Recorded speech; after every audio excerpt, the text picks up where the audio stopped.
je pense, ou bien dernier outil qu'on utilise aussi dans le contentieux, c'est ce qu'on appelle le processus de renforcement autonome, le PRA.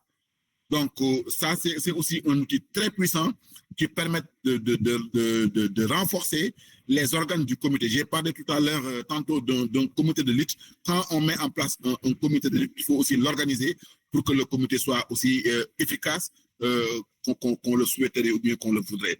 Alors, dans le PRA, ce qu'on fait, c'est qu'on met en place ce qu'on appelle les organes de gouvernance pour sécuriser le processus. Parce qu'on ne peut pas laisser tout le monde entrer, sortir dans le comité, ou bien mettre en place un comité comme ça, d'autant plus que souvent ce sont des informations très sérieuses, très sensibles qu'on manipule.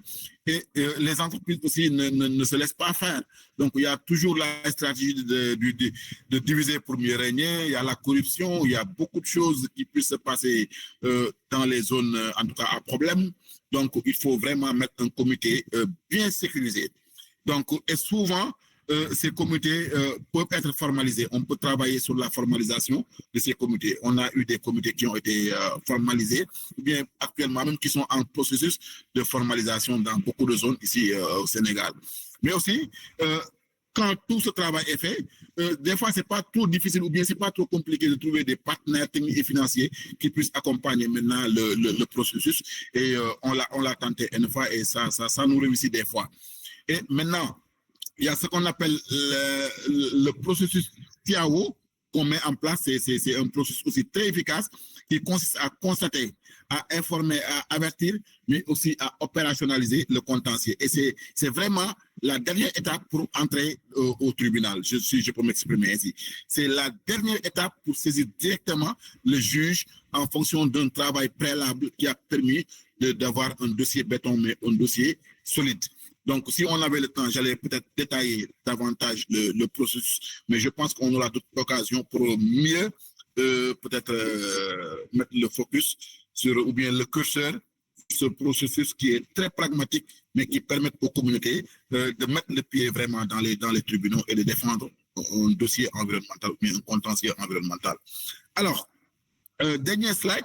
Je vais vous parler peut-être de quelques victoires de AGE, suivant tout ce que j'ai expliqué comme outil, comme approche, comme méthodologie que nous mettons en place pour, en tout cas, accompagner les communautés à engager les contentieux. Alors, première victoire qui a été historique et qui est toujours citée par les universitaires, par les scientifiques dans les colloques partout, c'est le déverrouillage de la condition d'agrément pour pouvoir rester en justice. Ça, c'est à partir d'un contentieux agir sur la bande des Filao qui accompagne les communautés victimes de la dégradation de la bande des Filao, que pour une première fois, le juge administratif a estimé que la condition d'agrément n'est plus essentielle pour pouvoir rester en justice. Et ça a été vraiment la porte ouverte à beaucoup d'autres organisations de pouvoir rester en justice, ou bien à beaucoup de communautés de pouvoir rester en justice dès l'instant qu'elles sont formelles et qu'elles ont en tout cas justement le récépissé pour pouvoir en tout cas défendre le droit environnemental. Et ça a été vraiment en tout cas un pas important vers un contentieux abondant. Alors, deuxième victoire, c'est l'introduction de l'instruction dans le contentieux environnemental. Nous avons eu un contentieux complexe qui a impliqué des magistrats, des inspecteurs des impôts, des religieux, et vu la complexité du dossier, le juge de la Cour suprême était obligé de surseoir à statuer et de demander à ce qu'une instruction soit faite avant, en tout cas, le délibéré. Et ça a été une première aussi dans le contentieux administratif. C'était important parce que quand même, ça nous a permis de faire des pas en avant et de voir vraiment un dossier être instruit de la manière la plus objective, de la manière la plus sérieuse pour donner une décision. Et ça, je pense que c'était une victoire aussi qu'on a célébrée avec beaucoup de joie. La troisième victoire, c'est qu'aujourd'hui, la ceinture de sécurité, aujourd'hui, les complaintes des communautés, c'est quoi? C'est que souvent, ce sont les entreprises qui les trouvent là où elles habitent et effectivement leur déversent de la pollution ou bien beaucoup de violations. Et aujourd'hui, en fonction des plaidoyers qu'on a eu à faire, mais aujourd'hui, effectivement, la ceinture de sécurité a été posée de manière variable, mais aussi adaptable. Donc, c'est une ceinture qui varie entre 200 et 500 mètres en fonction du type de l'ICPE, de l'installation classée pour la protection de l'environnement. Donc, si on est en face d'une installation de catégorie 1, ben, la ceinture de sécurité est de 500 mètres. Si c'est de catégorie 2, la ceinture de sécurité est de 200 mètres. Et auparavant, la ceinture de sécurité était limitée à 200 mètres.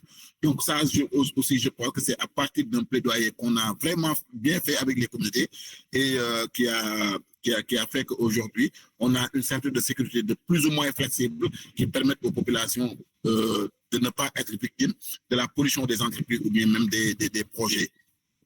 Alors, il y a aussi l'article 48 de l'ancien Code de l'environnement sur, comment dire encore, sur la participation du public. Donc, ça aussi, je pense que c'est vraiment des pas importants que AGE a travaillé beaucoup là-dessus. Et aujourd'hui, on sait que l'audience publique au Sénégal ne se passe plus comme en avant. On a récemment, il n'y a même pas quelques jours, une audience publique a été annulée, ou bien les populations, en tout cas, ont fait l'échec d'une audience publique du fait d'une procédure qui n'a pas été bien respectée par l'autorité administrative, mais aussi par le promoteur. Et ça, c'est à partir du travail d'autonomisation juridique, mais aussi du travail de renforcement autonome des populations, que nous assistons régulièrement à des audiences publiques qui, effectivement, légalement, ont été annulées légalement du fait que les populations ont posé, en tout cas, des vétos légitimes et qui ne pouvaient pas permettre à l'administration de poursuivre le processus. Et ça, je pense que c'est important. Maintenant, dernière victoire, c'est le décret d'application du Code de l'environnement qui fixe les conditions d'obtention de l'agrément. Parce que ce qui s'est passé auparavant, c'est que l'agrément existait, c'était justement une annonce du Code. Le Code disait que pour pouvoir essayer en tant qu'organisation, il faut avoir un agrément délivré par le ministère de l'Environnement et ne faisait pas autre précision. Et aujourd'hui, nous avons effectivement un nouveau décret d'application du Code de l'environnement qui pose les conditions très claires, très précises d'obtention du fameux agrément. Je l'appelle un fameux agrément parce que malgré que c'est une avancée, hein, on ne le dit pas, c'est vraiment quelque chose de bien, mais malheureusement, les conditions posées aussi ne suffisent pas aux organisations de la société civile ou bien ne les facilitent toujours pas la tâche. Parce qu'aujourd'hui, pour pouvoir avoir cet agrément, il faudra justifier d'une existence de 3 années au Sénégal. Il faudra avoir des rapports financiers de 3 années, des rapports narratifs de 3 années. Et on sait que des fois, les contentieux environnementaux ne sont pas liés à l'existence d'une association, oui ou non. Donc, pour pouvoir aider les communautés à pouvoir essayer en justice. Donc, je pense qu'il faudrait revoir ces conditions qui ont été effectivement bien posées par l'administration à partir des requêtes que nous avons faites auprès du ministère de l'Environnement. Mais